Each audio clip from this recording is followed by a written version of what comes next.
तो चलिए आज बात करते हैं एक ऐसी फिल्म की जिसका नाम सुनते ही मतलब एक पूरी पीढ़ी 27 साल पीछे चली जाती है। बॉर्डर। लेकिन हम पहली फिल्म की नहीं बल्कि उसकी सीक्वल बॉर्डर 2 की बात करने वाले हैं। और आज हम जिस पर बात करने वाले हैं वो असल में यूट्यूब चैनल योगी बोलता है कि एक first day first show review पर आधारित है। हमारा मकसद आज सिर्फ ये जानना नहीं है कि बॉर्डर 2 अच्छी है या बुरी, हम इससे एक कदम आगे जाकर ये समझने की कोशिश करेंगे कि क्या नॉस्टैल्जिया मतलब ये जो पुरानी यादें हैं, क्या ये एक दो धारी तलवार है? क्या ये एक फिल्म को बना भी सकती है और बिगाड़ भी सकती है? तो चलिए इसी सवाल का जवाब ढूंढते हैं। रिव्यू की शुरुआत ही एक बहुत मजेदार ऑब्जर्वेशन से होती है कि थिएटर में घुसने से पहले ही दर्शक दो टीमों में बटे हुए हैं, 50-50। पहली 50% टीम तो वो है जो पुरानी बॉर्डर की यादों में पूरी तरह डूबी हुई है। हाँ, उन्हें कोई फर्क नहीं पड़ता। से मेजर कुलदीप सिंह के रोल में देखना है, संदेश से आते हैं सुनना है और बस उनका पैसा वसूल। और ये टीम हर उस सीक्वल के लिए सबसे बड़ी ताकत होती है जो इतने सालों बाद आती है।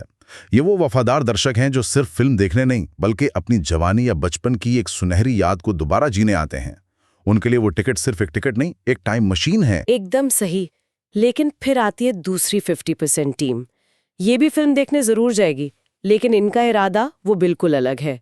ये वो दर्शक हैं जो अपनी दूरबीन लेकर बैठे हैं खामियां ढूंढने के लिए। अच्छा। हाँ, वो ये देखने आए हैं कि मेकर्स ने क्लासिक के साथ क्या खिलवाड़ किया है, किसे गलत कास्ट किया है, वीएफएक्स कहाँ पर कमजोर है।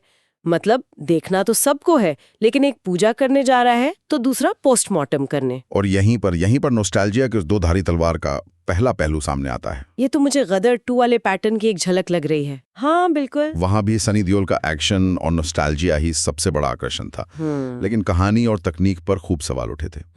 इससे एक ट्रेंड साफ दिखता है कि बॉलीवुड अभी भी ये समझ रहा है कि पुरानी यादों की चाशनी को आज की कहानी कहने की तकनीक के साथ कैसे मिलाया जाए ताकि दोनों पीढ़ियों को स्वाद आए। तो क्या ये एक तरह का फॉर्मूला बन गया है कि पुरानी फिल्म का स्टार पावर लो, नॉस्टैल्जिया का तड़का लगाओ और बॉक्स ऑफिस पे गाड़ी चल जाएगी, भले ही कहानी में दम हो या ना हो। वैसे रिव्यू में एक आंकड़ा भी है जो इस पर थोड़ी रोशनी डालता है। बताया गया है कि बुक माई शो पर फिल्म को लेकर इंटरेस्ट 3 लाख के पार नहीं गया। ओहो, जो कि इतनी बड़ी फिल्म के लिए तो थोड़ा कम है। हाँ, कम है।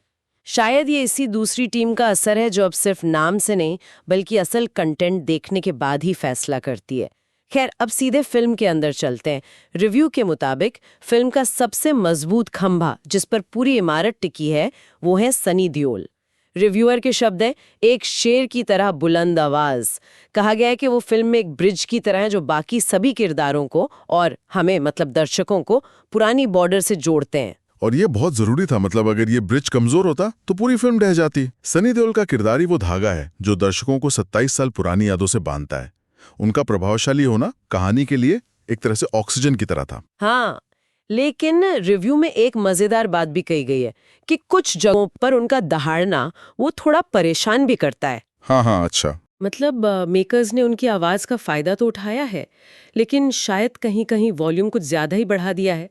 पर सवाल ये उठता है कि क्या सिर्फ एक एक्टर के कंधे पर पूरी फिल्म का भार डालना सही है, खासकर तब जब बाकी कास्टिंग उतनी मजबूत ना हो। आपने बिल्कुल सही नस पकड़ी है। और यहीं पर फिल्म का संतुलन गड़बड़ाने लगता है। एक तरफ सनी देओल जैसे अनुभवी एक्टर का वजन है तो दूसरी तरफ नई कास्टिंग है जिसे उस वजन को संभालना है। और रिव्यू के मुताबिक इसी संतुलन को बिगाड़ने का काम करते हैं आहान शेट्टी। अच्छा। साफ तौर पर कहा गया है कि वो अपने रोल में बिल्कुल भी फिट नहीं बैठते हैं। उनका किरदार कहानी की उस इमोशनल जुड़ाव को तोड़ता है जो पुरानी बॉर्डर ने बनाया था। एक तरह से सनी देओल जो पुल बना रहे हैं, आहान शेट्टी की कास्टिंग उस पर गड्ढे बना देती है। देखिए, सीक्वल में कास्टिंग सिर्फ एक्टिंग का टेस्ट नहीं होती, वो एक वाइब का टेस्ट होती है। नए एक्टर को सिर्फ किरदार नहीं निभाना बल्कि उस दुनिया का हिस्सा लगना होता है जिसे दर्शक 25 साल से अपने दिल में बसाए हुए हैं। अगर वो कनेक्शन नहीं बनता तो दर्शक कहानी से बाहर आ जाता है। वो एक्टर को नहीं बल्कि एक मिसकास्ट को देख रहा होता है। ये बहुत बड़ा चैलेंज है और लगता है यहां मेकर्स थोड़ा चूक गए। लेकिन इसी कास्टिंग में एक जबरदस्त सरप्राइज भी है। वो क्या है? और वो है वरुण धवन।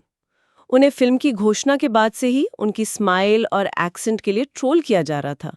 रिव्यूअर भी यही सोच कर गए थे कि वरुण कुछ गड़बड़ करने वाले हैं, पर जैसा रिव्यूअर ने मजाकिया अंदाज में कहा, ही सेड, होल्ड माय बंदूक, I will show my acting skill.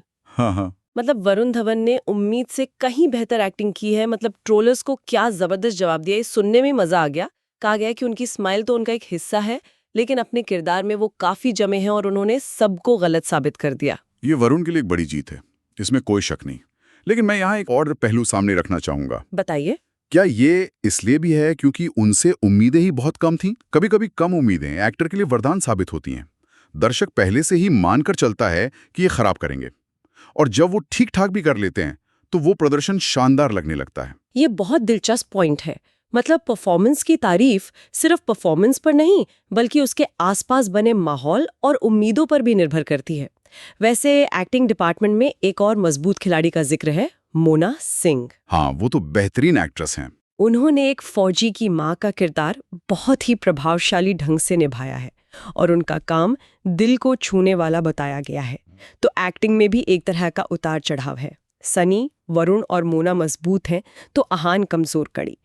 अब अगर फिल्म के तकनीकी पहलुओं पर नजर डाले तो वहां भी यही कहानी दोहराई जाती है। बिल्कुल, जैसे कि फिल्म के गाने। हाँ, गाने खासकर संदेशे आते हैं। इसे तो प्योर इमोशंस का पावर हाउस बताया गया है। लेकिन रिव्यूअर ने एक बड़ी अच्छी बात कही है कि अच्छा हुआ मेकर्स ने पूरे गाने इस्तेमाल नहीं किए, वरना फिल्म और 40 मिनट लंबी हो जाती। और ये आज के समय की फिल्म मेकिंग की समझदारी को दिखाता है। मेकर्स जानते थे कि गाने फिल्म की आत्मा है, लेकिन उन्होंने आज की ऑडियंस की पेस का भी ध्यान रखा। उन्होंने गाने का इमोशनल इम्पैक्ट लिया, लेकिन कहानी की रफ्तार को धीमा करने की गलती नहीं की। ये एक स्मार्ट मूव है। बिल्कुल स्मार्ट मूव है। लेकिन जहां गानों में इतनी समझदारी दिखाई, वहीं वीएफएक्स में गाड़ी पटरी से बुरी तरह उतर गई। रिव्यू के अनुसार फिल्म में कई जगहों पर, खासकर आखिरी लड़ाई की सीन में, वीएफएक्स की कमियां साफ नजर आती हैं। रिव्यूअर की एक टिप्पणी है जो इस कमी को बहुत अच्छे से बताती है कि दिन में शूट करके उसे रात बना दिया गया हो। हाँ, बिल्कुल वही। ऐसा लग रहा था मानो दिन में शूट करके उसे रात बना दिया गया हो। आजकल के दौर में जब दर्शक हॉलीवुड के बेहतरीन एक्शन फिल्में देख रहा है, तब इस तरह की तकनीकी कमियां बहुत खटकती हैं। और ये सिर्फ देखने में बुरा नहीं लगता, इसका असर बहुत गहरा होता है। जब वीएफएक्स में ऐसी कमियां दिखती हैं, खासकर दिन को रात दिखाने जैसी पुरानी तकनीक, तो दर्शक फिल्म की दुनिया से बाहर आ जाता है। वो एक्शन का हिस्सा महसूस नहीं करता, बल्कि एक दर्शक की तरह फिल्म मेकिंग की गलतियां पकड़ने लगता है। इससे सारा इमर्जन, मतलब कहानी में डूबने का जो अनुभव होता है, वो टूट जाता है। और ये इमर्जन टूटने का खतरा फिल्म की लंबाई की वजह से और भी ज्यादा बढ़ जाता है। फिल्म 3 घंटे 20 मिनट की है। बाप रे। रिव्यूअर ने एक बहुत ही मजेदार किस्सा सुनाया है। उन्होंने कहा, मेरे बाजू वाला इतने धाम धूम धड़ाम में भी खर्राटे मार के सो रहा था। ये मजाक जरूर है, लेकिन ये फिल्म की पेसिंग पर एक बहुत बड़ी टिप्पणी है। इसे एक्शन फटीग या एक्शन से होने वाली थकान कहते हैं। जब एक्शन इतना ज्यादा और लंबा हो जाता है कि उसका असर खत्म होने लगता है, तो दर्शक इमोशनली सुन्न हो जाता है। गोलियों और बम की आवाज कानों को शोर लगने लगती है, संगीत नहीं। रिव्यू में जिसे एक्शन न्यूट्रल हो गया कहा गया है, वो यही स्थिति है। दिमाग उस एक्शन को प्रोसेस करना बंद कर देता है। लेकिन क्या ऐसा भी हो सकता है कि मेकर्स हर किरदार को पहली बॉर्डर की तरह एक पूरा आर्क देना चाहते थे, ताकि हर जवान की कहानी दर्शकों तक पहुंचे, और इस चक्कर में फिल्म लंबी हो गई? नियत शायद यही होगी, और ये एक अच्छी नियत है। पहली बॉर्डर की खूबसूरती यही थी कि हमें हर किरदार की कहानी पता थी, हम उनसे जुड़ गए थे। लेकिन 1997 और 2024 में जमीन आसमान का फर्क है। सही बात है। आज ऑडियंस का अटेंशन स्पैन बहुत कम है, कहानी को कसकर कहना पड़ता है। यहाँ शायद एडिटर की कैंची और ज्यादा चलनी चाहिए थी। अच्छी नियत और अच्छा सिनेमा, ये दो अलग अलग चीजें हो सकती हैं। तो कुल मिलाकर तस्वीर यही बनती है, एक तरफ सनी देओल का दमदार प्रदर्शन, वरुण धवन का सरप्राइज इमोशनल गाने, और दूसरी तरफ आहान शेट्टी की मिसकास्टिंग, कमजोर वीएफएक्स और जरूरत से ज्यादा लंबाई। ये वाकई एक बैलेंस्ड फिल्म लगती है, जहां हर अच्छी चीज के सामने एक बुरी चीज खड़ी है। और इसी कंफ्यूजन में एक और चीज जुड़ जाती है, कैमियो। पुरानी फिल्म के एक्टर्स के कैमियो को लेकर बहुत खबरें थीं। सुनील शेट्टी, जैकी श्रॉफ, अक्षय खन्ना, लोगों को उम्मीद थी कि पुरानी पलटन वापस दिखेगी। और उम्मीदें अक्सर निराशा की वजह बनती हैं। बिल्कुल। रिव्यूअर ने इसे प्योर स्कैम कहा है। उनके मुताबिक कैमियो है, लेकिन वो बस एक श्रद्धांजलि की तरह है, नाम मात्र के लिए। उनसे कोई बड़ी उम्मीद नहीं रखनी चाहिए। तो जो लोग सिर्फ पुराने चेहरों को एक साथ देखने के लिए जा रहे हैं, उन्हें शायद निराशा हो सकती है। ये बैलेंस असल में एक तरह की दुविधा का नतीजा है। मेकर्स पुरानी पीढ़ी को नॉस्टैल्जिया भी देना चाहते हैं और नई पीढ़ी को मॉडर्न एक्शन भी। वो हर किसी को खुश करने की कोशिश कर रहे हैं और इस कोशिश में फिल्म कहीं बीच में अटक जाती है। न तो वो पूरी तरह से पुरानी बॉर्डर जैसा गहरा इमोशनल अनुभव दे पाती है और न ही आज के ज़माने की एक बेहतरीन कसी हुई एक्शन फिल्म बन पाती है। वो एक ठीक-ठाक कोशिश बनकर रह जाती है। तो इस ठीक-ठाक कोशिश को रिव्यूअर ने अपनी रेटिंग में कैसे समेटा है? उन्होंने फिल्म को दिए हैं 2.5 स्टार्स और इसके कारण भी बहुत साफ बताए हैं, जो हमारी पूरी बातचीत का निचोड़ है। 1 स्टार काटा गया वीएफएक्स डिपार्टमेंट के लिए, ठीक है। एक और पूरा स्टार काटा गया फिल्म को जबरदस्ती खींचकर लंबा बनाने के लिए, और आधा स्टार काटा गया आहान शेट्टी की कास्टिंग के लिए। ये रेटिंग फिल्म की खूबियों और खामियों का एक सटीक हिसाब लगती है। रिव्यू का समापन इस नोट पर होता है कि इन सब कमियों के बावजूद फिल्म पूरी तरह से फैमिली फ्रेंडली है। इसमें कोई अश्लीलता नहीं है और इसे नॉस्टैल्जिया के लिए, सनी देओल के लिए एक बार देखा जा सकता है। ये कोई असाधारण फिल्म नहीं है, लेकिन एक डिसेंट कोशिश जरूर है। तो ये पूरी बातचीत हमें उसी सवाल पे वापस लाती है जिसके साथ हमने शुरू किया था। जब बॉर्डर जैसी कोई फिल्म एक पूरी पीढ़ी के लिए सिर्फ फिल्म न रहकर एक भावना बन जाती है, तो क्या उसका सीक्वल बनाना एक कलात्मक जरूरत है या एक व्यावसायिक मजबूरी? और क्या दर्शकों को ये उम्मीद करनी छोड़ देनी चाहिए कि पुरानी यादों को दोबारा उसी जादू के साथ पर्दे पर बनाया जा सकता है? ये सवाल शायद बॉर्डर 2 के हर दर्शक के मन में कहीं ना कहीं जरूर आएगा।